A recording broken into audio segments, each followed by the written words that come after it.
The closing bell is rung, but the business story continues. I'm Robert Tan, you're watching Business Brief. Let's get started. Anti-Trump protests are happening across the U.S. over his war with Iran. Maharlika Investment Corporation Chief Rafael Consing says a government takeover of Petron is unnecessary for now. And the peso dips to a new record intraday low of 60.82 to the dollar.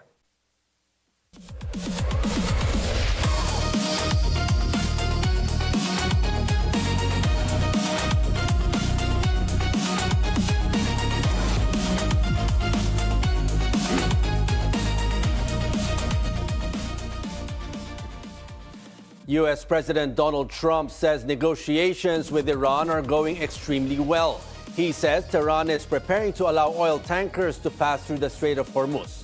Trump's made that claim while speaking to reporters on board Air Force One. To send 8 boats 2 days ago, and then they added another 2, so it was 10 boats. And now today they gave us as a tribute, I don't know, I can't define it exactly, but they gave us, I think out of a sign of respect, 20 boats of oil, big boats of oil, going through the Hormuz Strait. And that's taking place starting tomorrow morning. Iran warns it will strike decisively as the United States prepares possible ground operations. The U.S.-Iran conflict enters its 5th week with fresh attacks on both sides. Footage from Tehran shows air defense systems actively intercepting incoming objects. U.S. Defense Headquarters, the Pentagon, readies limited ground operations, sending thousands of soldiers and Marines to the Middle East. Iran vows strong response if these threats materialize. Another fuel hike hits tomorrow. Prices everywhere are climbing, and the global crisis is squeezing every Filipino. Today, we break down what this means for industry, for consumers, and whether the country is truly prepared for what's coming. And joining us this afternoon is Brian Ang, PCCI Vice President for Trade and Industry and Director for Infrastructure, Construction, and Logistics, a key voice tracking how this crisis is hitting Philippine businesses on the ground. Good afternoon, Brian. Welcome to the show. Good afternoon, Robert. Thank you for the invitation. A belated Happy Palm Sunday. I know, Happy Palm Sunday. Brian, another fuel hike lands tomorrow. Now, with Brent still elevated and global supply lines unstable, is this now a prolonged crisis or the start of something even worse? Well, you just heard from the news that the United States is sending ground troops already to Iran. And as you know, in any war, if you are sending ground troops, it means that you are preparing yourself for a prolonged war, because you will have to pull out those troops also in the end. So we, as the Philippines, as a small country, we have to be prepared for the worst case scenario. We should not just openly believe in all the pronouncements from Trump saying that they are in good negotiations, that they are very close to a ceasefire, etc., etc. What's really happening is Iran is doing the exact opposite. It's continuing to be bombing oil and energy infrastructure, and therefore we should continue to be monitoring this issue with extreme caution and prepare for the worst. Now, outside fuel, Brian, which commodities are flashing red today, such as food, fertilizer, steel, cement? Now, what's rising fastest under the radar?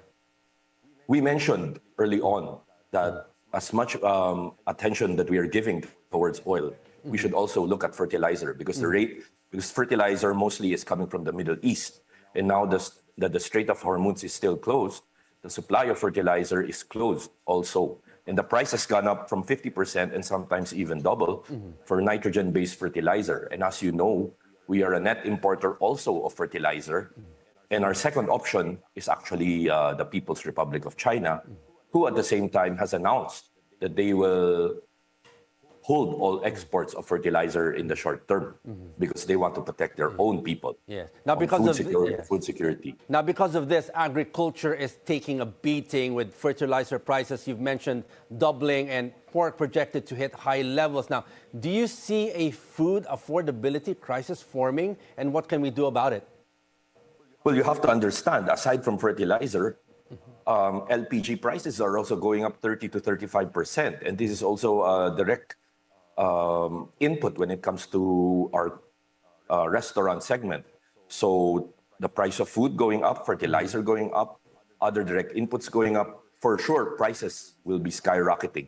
Supply at the same time will remain a challenge right now because everyone is rushing for fertilizer. Now we're seeing companies allegedly pricing goods higher despite holding older, cheaper inventory. Now, is this defensive pricing, opportunistic pricing, or a sign of panic inside the supply chain?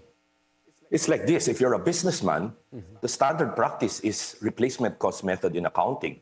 I cannot sell you at my old cost because I have to replenish with new inventory. It is a going concern. I cannot just follow a price cap mandated by government. Maybe for a few days, maybe 10, 15 days. But moving forward, I have to ensure, first of all, that I have sufficient supply. And secondly, that my cost will remain low so that I will be able to sell at your desired price in the, let's say, in the supermarkets. Price gouging, yes, exists, but in isolated cases. But most of the time, you have to understand all of the pressure is being given to the private sector and to businesses right now, especially if you're in the manufacturing sector. You have to deal with so many inputs that are going up, not just diesel. You look at electricity also going up. Labor cost is expected to go up. You will soon hear our legislators and labor leaders ask for another round of increase. So how can you expect businesses to retain old prices with all of these elements beyond our control that we have to live with day to day? Now, Brian, looking at logistics and supply chain, if global logistics tighten further, what's the first real choke point the Philippines will feel? Well, over the weekend, Russia's oil exporters announced that they are declaring force majeure on certain contracts for oil exports. Why? Because Ukraine were using drones to bomb the Baltic port. And this is one of their direct channels to deliver oil. As you can see, recently most of the oil that we are getting is coming from Russia, whether it be from the government importation or from the Petron importation. And if this is true, that Russia will be declaring force majeure, then we will have an even bigger supply issue moving forward. Because not just the Hormuz Strait is closed, but now even the Baltic Sea and the Baltic ports are having trouble. So it's like a domino effect that we're seeing. Yes, it's a double whammy for us supply side. But locally, if we look locally, Brian, what weaknesses in our logistics or supply chain infrastructure worry you the most right now, especially for food, manufacturing, and construction? Well, to begin with, we're not a strong player when it comes to infrastructure. Remember, late last year, there was a total halt in infrastructure spending from our Department of Public Works because of the flood control scandal.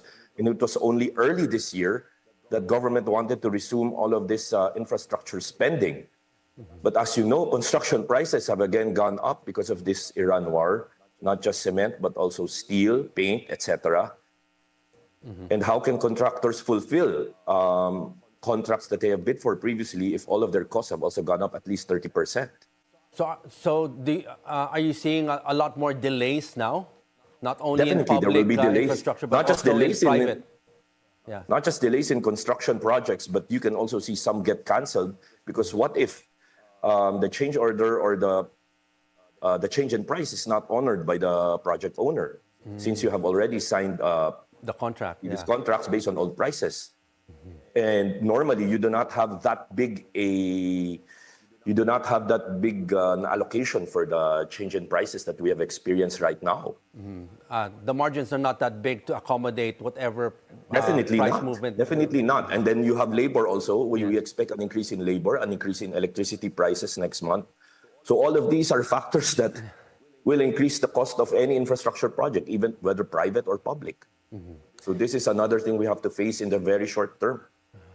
Well, one thing that the government is looking is the excise taxes. Now, the government now can suspend fuel excise taxes or lessen it. Now, in your own point of view, will this actually cushion the blow, or will the relief be swallowed instantly by global prices, which is moving quite fast? Well, had we suspended excise taxes during the first week of increases, then what, at least for diesel, then that would have been a significant amount. But today, with diesel projected to hit 145, what is 6 peso decrease in the price just because you suspend the excise tax? But if you let's say if you If it were up to me, excise tax, take that yes, out. if it were up to me, one of the major oil players mentioned that if you waived VAT on the import side, then you would immediately feel a bigger impact in pump prices. So if you combine both VAT and excise tax, then that would be more significant, especially for diesel, which has risen to astronomical levels.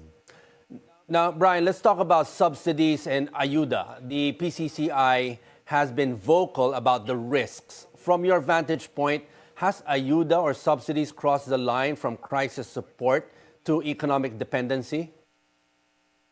Well, ayuda is a band-aid solution to any crisis. It is needed because your marginalized sector, specifically the drivers in the transport sector, need this to survive on a day-to-day basis.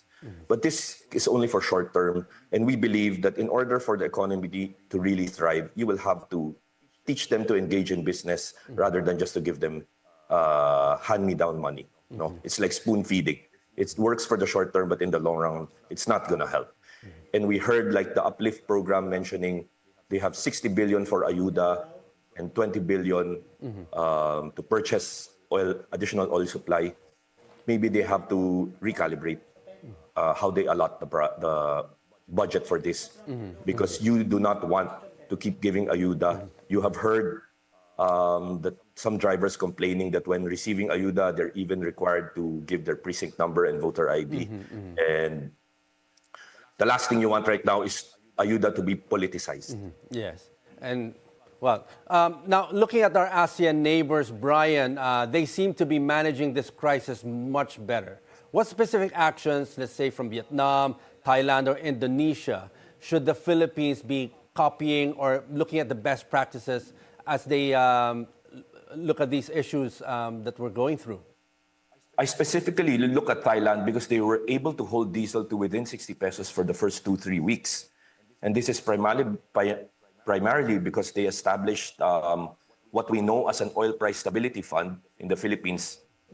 For them, they established this, and during the lean times when oil is cheap, they're able to collect a lot of taxes, and because of this, they're able to subsidize the price of diesel.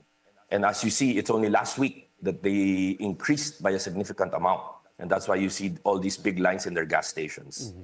Well, and tomorrow, there's another round of oil price hikes. Now, let's go to manufacturing. Brian, are companies beginning to cut shifts, slow production, or delay imports? What's the real heartbeat of the Philippine industry this week? What's the sentiment on the ground? Well, if you are in the manufacturing sector, there are too many things hitting you. Electricity, labor, cost of raw materials, and then you still have the foreign exchange to deal with. As much as possible, we have been telling our manufacturers to cut down their operation hours to reduce the consumption of electricity.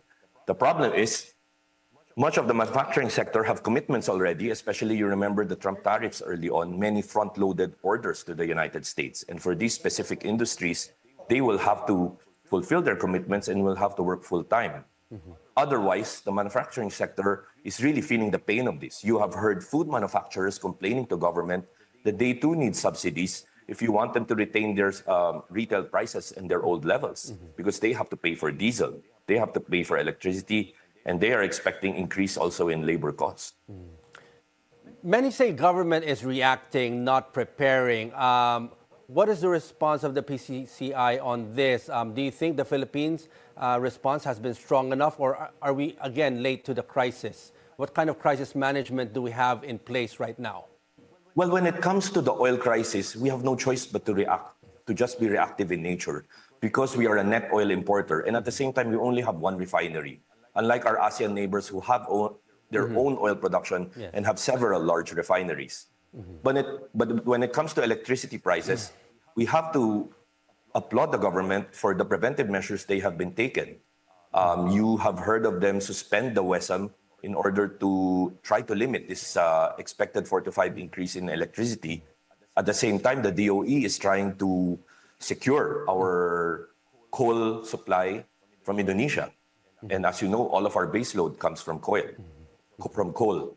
Lastly, you hear the ERC mandating all of these generating plants to submit a breakdown of their costing if ever they're asking for increase in generating cost.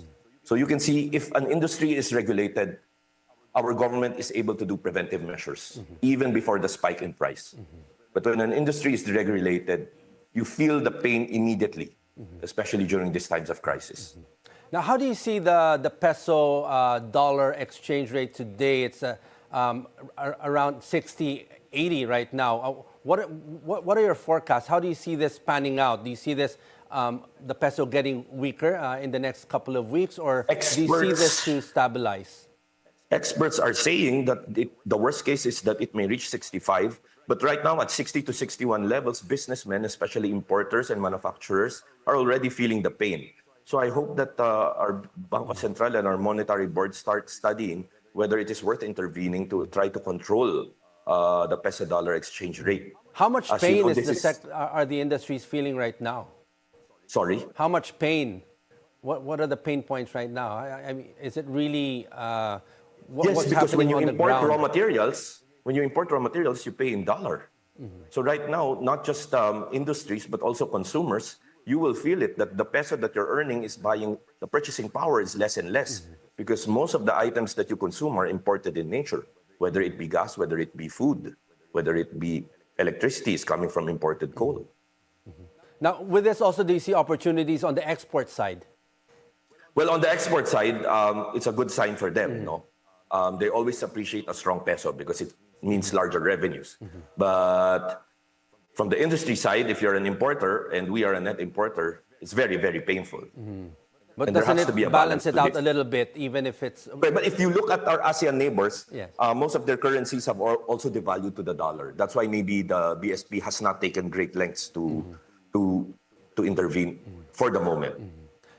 Now, with the issues in the Middle East, we're seeing the EV sector rising because of fuel. That fuel is becoming unaffordable right now. Is this shift helping the industry, or is the EV transition still too slow and too expensive to matter in a crisis like this? What are your thoughts on this? Right now, we have a growing EV industry when it comes to mobility, and we welcome that largely. It is good that government approved this duty-free importation of hybrid and electric vehicles. We also have ride-hailing apps like that of GSM from Vietnam, who is very aggressive in bringing in EV vehicles, and that allows them to price their services way cheaper than the traditional combustion engines. I hope that private sector will continue to import more EV products in the short term, since this is all duty-free. And there is obviously great demand from consumers right now. Yes. Brian, do you see also in the long term, not only increasing in imports, but also finally having our own manufacturing plant here so we can actually build EVs here in the Philippines? Yes. Do you know well, first of all, much of the raw materials for these batteries, copper and nickel, are coming from our mines anyway. Yes. And we ship it abroad and they turn it into batteries and EVs. So why not do it here, right? Why not do everything here? I think DOF announced a few weeks back that there is one manufacturer who is seriously intending to open an EV factory here in the Philippines. I suspect it is that Vietnam VinFast group, and I welcome them to open. This will be a good job generation and a welcome development for our industry. Do you think the Philippines could be one of the hubs here? I hope it becomes one of the hubs. If we prove to Vietnam that we can successfully do this, at the same time, I hope it will open the eyes of the big Chinese EV manufacturers to also consider opening here. You can see the Chinese brands doing extremely well in the Philippines. Because we're seeing right now there's a wait list of those who want to get EVs now. Because for sure there's a wait list, and we should actually use this as a bargaining chip.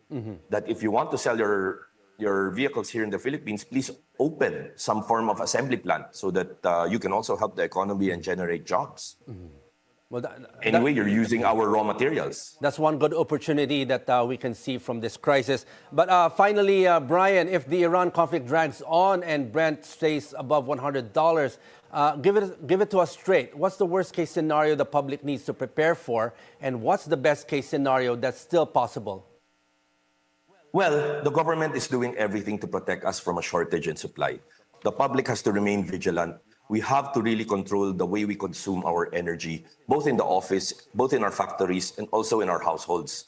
We should always expect the worst, but we should also support government. Whenever they advise us to save on electricity, let us follow these measures and at the same time do it also in our neighboring communities. The worst case scenario, you will have a long and drawn out war. I hope that government will seriously consider suspending both excise and VAT so that we can at least dampen this pain of weekly increases in diesel. I mean, we talk almost on a weekly basis, Robert. Yes. And it's always always an increase. It's always a 15, we're hoping for a light at the end of the tunnel from all this. Yes, I hope the next time we talk, it will be some form of decrease. Yes. More That's opportunities than the crisis, yes. Okay, on that note, Brian, thank you very much for joining us this afternoon and sharing us your insights. Thank you, Robert. A pleasant Holy Week. We'll take a short break. This is Business Brief.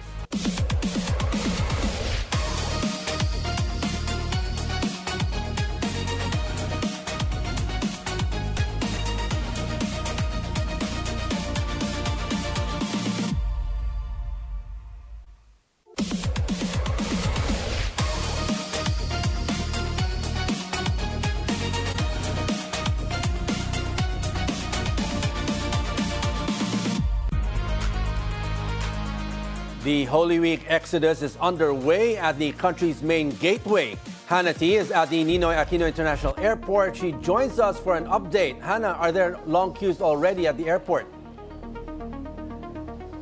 Yes, Robert, more than 500,000 passengers are expected to pass through CAAP-operated airports this week, prompting aviation authorities to place them on heightened alert. The Civil Aviation Authority of the Philippines, or the CAAP, says it is now on full preparation mode as the Holy Week travel rush picks up. Authorities are expecting around 550,000 passengers across CAAP-operated airports this year, higher than the more than 505,000 travelers recorded during the same period last year. Robert, this translates to an estimated 7 to 10% increase in passenger traffic.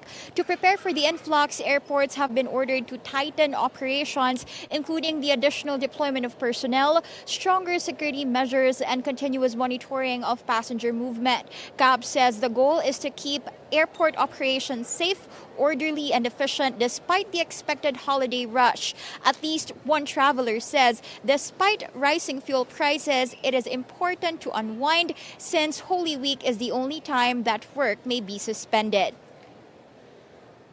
Lalo na po lang yung mga minimum wages lang po, pero gusto din po namang magbakasyon, makapag-enjoy. So para sa amin po, gusto din naman po naming maging masaya naman po sa kahit once a year lang po. Travelers are advised to arrive early, check your flight status, and make sure your documents are complete before heading to the airport. Those are the latest here at the NAIA Terminal 3. Back to you, Robert.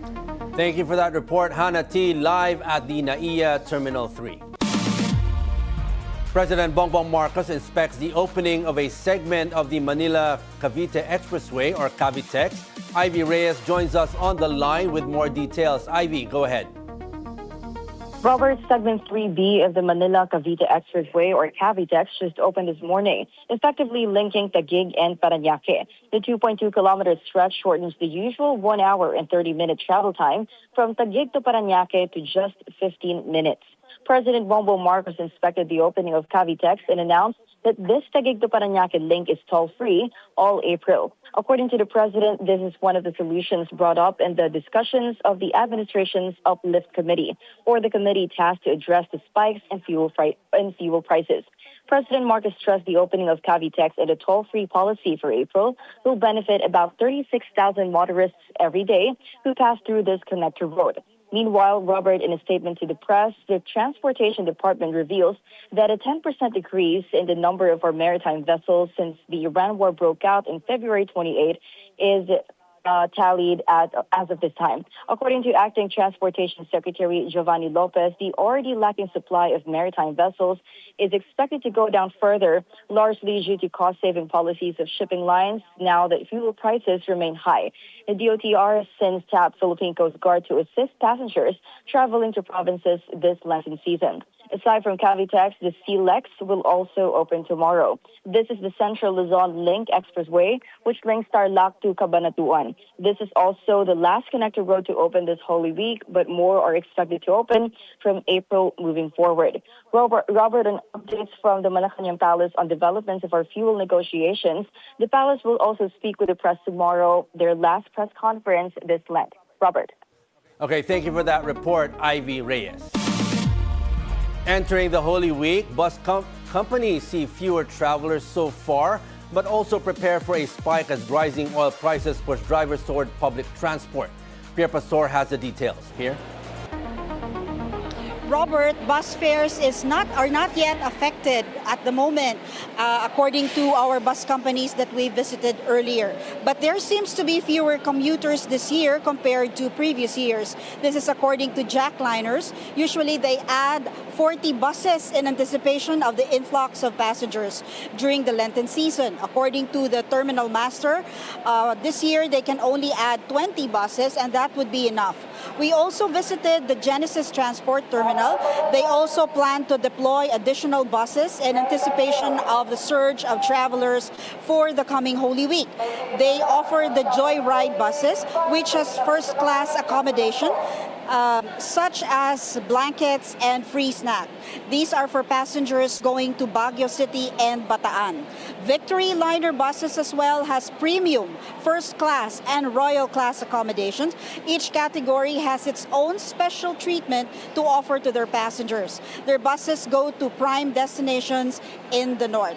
Robert, we were also able to speak with some passengers who opted to take the bus instead of using their own vehicles. They say it's cheaper to ride the bus than use their own cars. Robert. Okay, thank you for that report, Pierre Pastor. Oil prices climb again after a brief ease following U.S. President Donald Trump's decision to extend a deadline on Iran to April 6.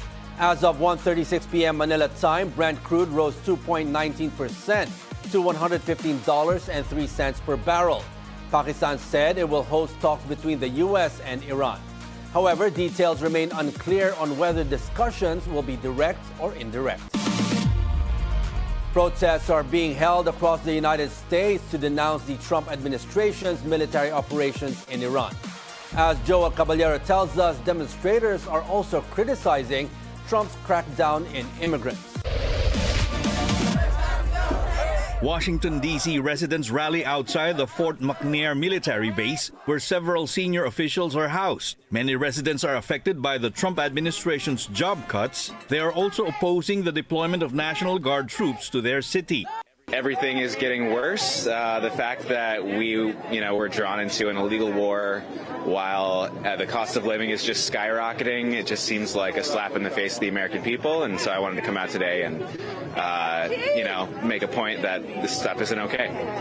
In Dallas, No Kings protesters clash with Trump supporters who tried to block several streets. White House spokesperson Abigail Jackson dismissed the protests as politically motivated. Thousands also marched through the streets of Los Angeles over the weekend. They are opposing what they call the erosion of democratic norms under President Trump. They also lashed out at the war in Iran and the Trump administration's deportation efforts. We all are against war. We don't want Trump or Israel bomb Iran, destroy our infrastructure, destroy everything. That's why I'm here being against war. Thank you for your time. In New York, Hollywood icon and Trump critic Robert De Niro marched with protesters along the streets around Times Square. Trump's approval rating has fallen to 36%, the lowest point since his return to the White House, according to a Reuters Ipsos poll. Joel Caballero, Bilyonaryo News Channel. The country's sole oil refinery secures nearly 2.5 million barrels of crude oil. In a disclosure, Petron said it agreed to purchase Russian crude after at least 4 million barrels in shipments were canceled since the start of the Middle East conflict. It added the move was made out of necessity as an emergency measure after exhausting all other commercial and operational options. The chief of Maharlika Investment Corporation, Rafael Consing Jr., says a government takeover of Petron is unnecessary for now. Consing said Maharlika stands united with the government in exploring options to help beef up the country's energy sector, but stressed that pushing for a corporate buy-in without a broader strategic thinking is an inefficient use of sovereign capital. Petron is the largest oil firm in the Philippines. It has the country's only oil refinery.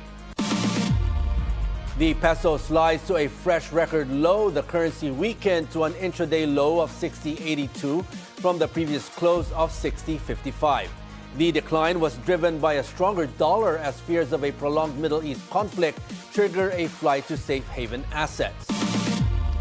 The Bangko Sentral ng Pilipinas, or BSP, is expected to keep policy rates steady this year. BMI, a unit of Fitch Solutions, said this comes amid higher inflation forecasts and slowing economic growth. It noted the U.S.-Iran conflict has upended earlier expectations of a rate cut in April. Inflation is likely to exceed the BSP's 2 to 4% target range in the coming months. House Speaker Boji D announces a series of joint committee hearings addressing the effects of the escalating Middle East conflict to the country. D said the joint hearings will focus on immediate relief, economic stability, and long-term resilience. The lawmaker explained the hearings will be held to ensure that the initiatives of the legislative and executive branches are coordinated. The hearings, which will be led by a cluster of committees covering energy, food, security, labor, transportation, and economy, will be conducted during the session break after Holy Week. We'll take a short break. This is Business Brief.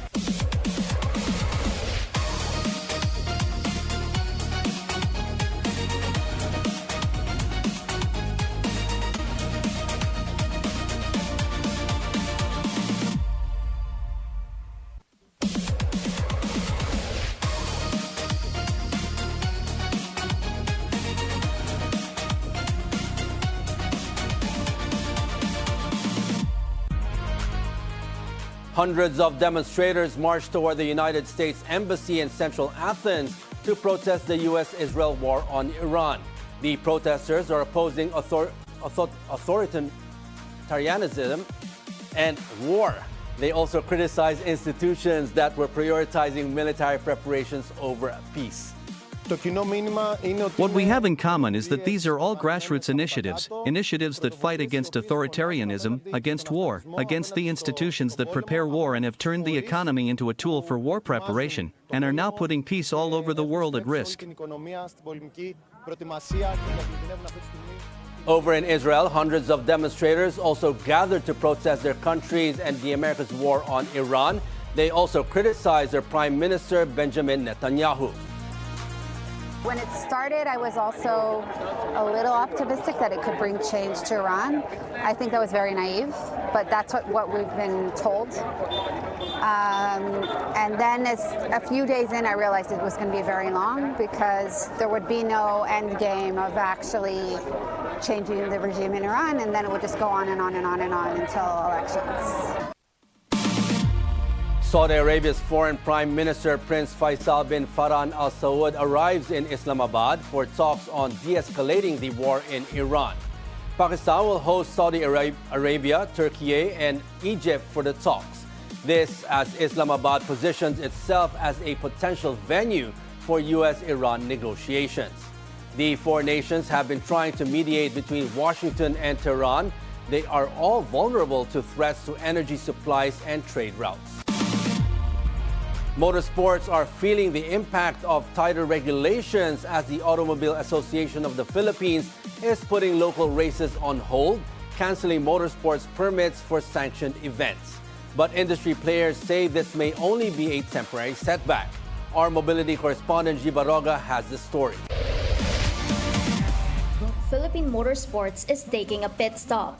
The Automobile Association Philippines, or AAP, temporarily suspends all of its sanctioned race events. The move comes as the country faces a national energy emergency, with the Auto Group backing government efforts to save fuel. But this isn't the checkered flag just yet. AAP Motorsports head Ricky Diliacos says they're already working on ways to keep the races alive. I'd like to assure the motorsport community that the AAP is also looking for alternative fuel. This is also not something new because in the 70s and 90s there was alcogas, there was, especially in the 90s, there was pure alcohol usage. Some races under AAP had already gotten off the starting grid, including the Toyota Gazoo Racing Philippine Cup. But now, those events are on hold until further notice, with 3 legs still left this season. It's the same story for Mazda Philippines, which was set to kick off its race calendar in May. Other events such as JAG, circuit, slalom and karting have also been called off, even those not sanctioned by the AAP. One area that's staying in the fast lane though is e-motorsports. With no fuel needed, the AAP says this is what they are pursuing. It would be nice to note that this season we have increased the number of championships for esports. The Philippines appears to be taking a lead role, at least within the Southeast Asian region, when it comes to esports organization and competition. And it's not just local racing that's feeling the impact. Even Formula One has canceled the Bahrain and Saudi Arabian Grand Prix scheduled for April. AAP Motorsports remains confident that compared to the crisis in the 70s and 90s, the current situation will not last long. It will also continue to submit to the government's directives as everyone is enjoined to take part in this effort. For BNC Mobility, G. Baroga. We have this just in. Oil firms announced another round of fuel price increases effective Tuesday, March 31st. In separate advisories, Monday, Petrogas and Unioil said diesel will go up by $12.50 per liter, while gasoline will also increase by $2.50 per liter. Sea Oil also announced a $12.50 per liter hike for diesel and a 2 peso liter increase for kerosene. But there will be no price increase for gasoline. This is the 4th consecutive week of fuel price hikes due to the Middle East conflict. Asian shares mostly slide amid concerns over surging oil prices and risks of further escalation in the U.S.-Iran conflict. Majority of Asian shares are in the red, with Kospi falling the most at nearly 3%. In currency trading, the U.S. dollar trades mixed against the Asian currencies. In commodities, gold trades higher while oil prices are mixed. In crypto, Bitcoin rises 1.50%. Ethereum adds over 2%. Thousands of shoppers lined up for the grand opening of Japanese streetwear brand Human Made's first store in Bangkok. Human Made estimated on Instagram that more than 2,500 people were in line by 7:30 a.m. To celebrate the opening, the brand dropped Bangkok exclusive items. These include pieces featuring an elephant graphic, Muay Thai shorts, and limited edition designs with its signature green heart motif. Shares of Robinsons Retail Holdings Incorporated soared nearly 20% as trading resumed after a brief halt. The stock rose 19.26% to 46 pesos 45 centavos in the first hour of March 30 trading, up from 38 pesos 95 centavos before the suspension. It opened at 46 pesos 15 centavos and hit a high of 46 pesos 75 centavos as investors reacted to the company's planned delisting. Meralco Powergen Corporation energizes its first 250 megawatts of solar capacity through Terra Solar Philippines, a key step in the country's push for energy self-sufficiency. The move comes as global energy markets turn volatile amid tensions in the Middle East, pushing the Philippines to ramp up domestic and renewable energy sources to cut reliance on imported fuel. The 3,500 megawatt peak solar facility now exports up to 250 megawatts to the national grid, helping stabilize supply during periods of high demand. Terra Solar also energizes the first tranche of its battery energy storage system, delivering up to 450 megawatt hours, now the largest operational BESS in the country. Indian farmers face fertilizer shortages and spiking prices amid supply disruptions linked to the Middle East conflict. India relies heavily on imported fertilizers, with the Middle East providing about half of its supply.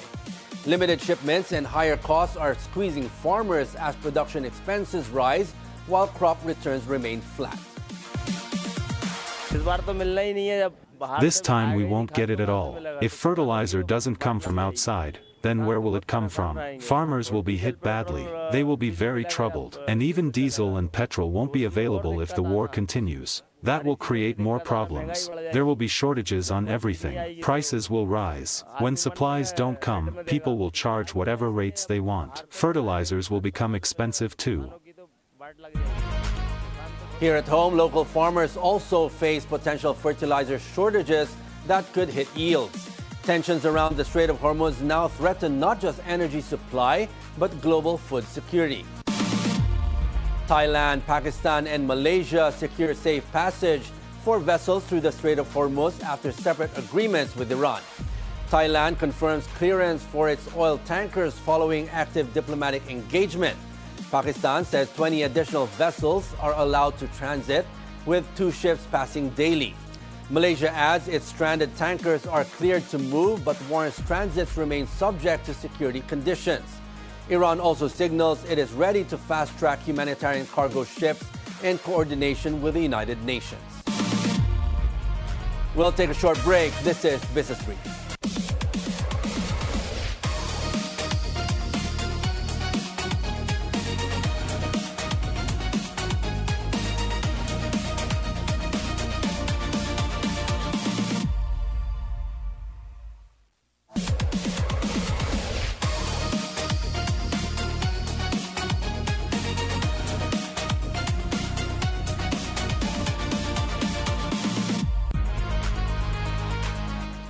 Global tax policy expert Mona Brea urges the government to improve its value-added tax collection. Speaking to Bilyonaryo news channels at the forefront, Abrea said the government needs to establish a national revenue authority to improve its collection. I experienced being harassed by a politician. A docket that I have assessed in billions just disappeared. And right now, they are still in power, so I won't mention anymore. But it's their family business. So how do we collect taxes from them? So we need a national revenue authority who will have that political and fiscal autonomy to really collect taxes for the government. Abrea adds another way to improve tax collection is to audit the unexplained wealth of politicians. I expect the government to take the lead. Well, he can use this to weaponize the tax code against his political enemies. But at that start, I don't care. But as long as they're corrupt, regardless whether they're allies or enemies of the administration, we should collect taxes from them. Oceana Gold Philippines extend DDPO mine life to 2037. The move followed a technical overhaul and signaled continued returns from one of the country's most profitable mines. Updated reports cover exploration, resources, and metallurgy, supporting strong cash flow. The extension assumed a conservative gold price of $2,200 per ounce, not counting potential upside from exploration. The beach is calling your next holiday getaway, and there's no better place to answer than Boracay. Join Francis Falve as he takes us on a tour of this world-famous island. Considered one of the top beaches in Asia, the 7-kilometer Boracay Island located in Malay Aklan, best known in the world for its white powdery sand from crushed corals and microorganisms. The island's name derived from local Ati word borak, which means cottony, and bokay, for bubbles. The island is also called Crocodile Island. There were no crocs there, but from the shape of the island in the map. Boracay is a small island divided into 3 major stations.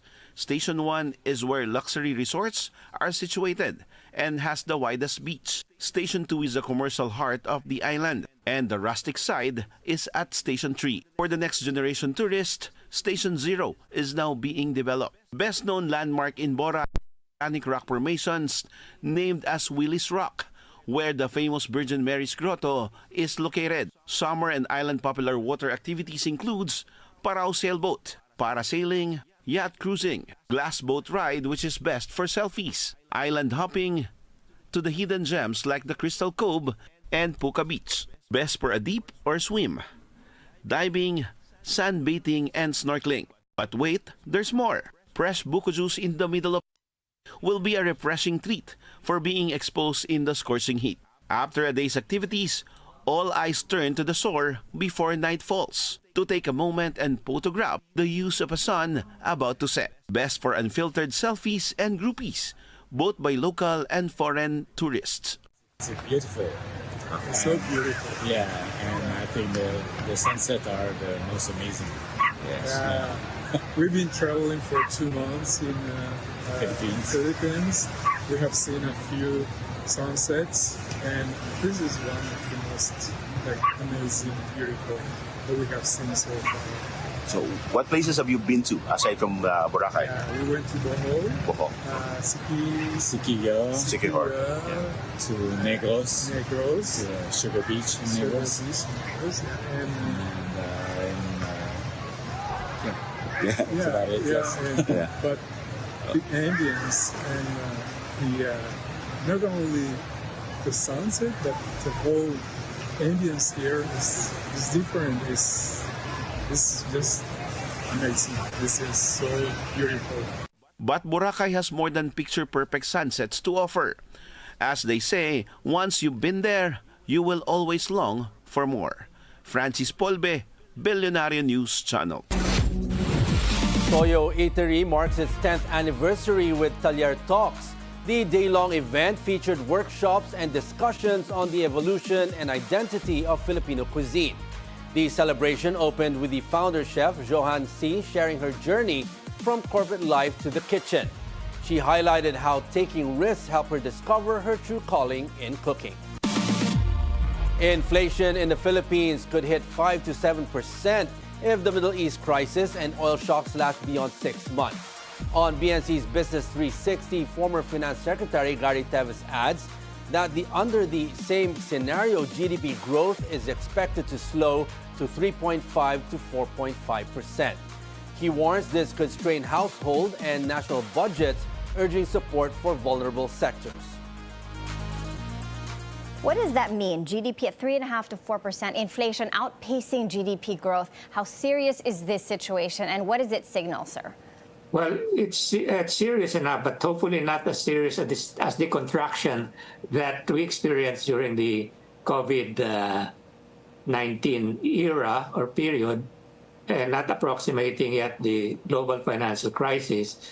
But it could be if the war will not end within 6 months and it lasts more than 1 year, and the after effects will be even longer. No, so we could have a contraction in fact. So things will be very, very difficult for our people and for our economy. So we need to scrutinize very carefully our own internal family budget as well as the national government budget and see what we can do to really help the poor and the underprivileged and the vulnerable. Philippines shares end in the negative territory. The PSCI closes almost 2% lower to 58.69. Among the sectoral indices, only services and flat with the highest, financials falling the most at more than 3%. Decliners outpace advancers 126 to 74, with value turnover at 8.3 billion pesos. Majority of the day's most active stocks are in the red, with Ayala Land falling the most at over 7%. In currencies, the peso closes at 60.69 against the US dollar from the previous close of 60.55. This is the lowest close in history.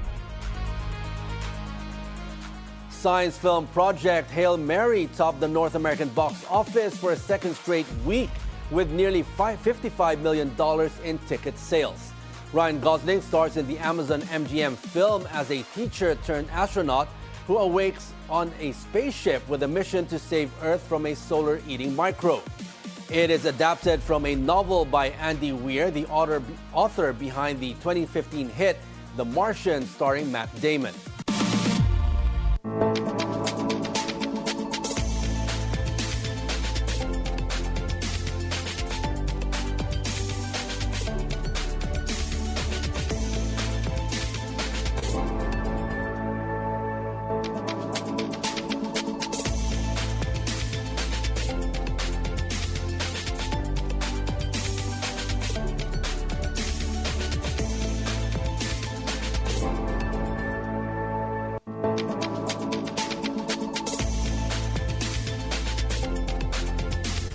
And that's a wrap for today's Business Brief. I'm Robert Tan. Join us again tomorrow for the stories that help you plan your next big, bold business moves.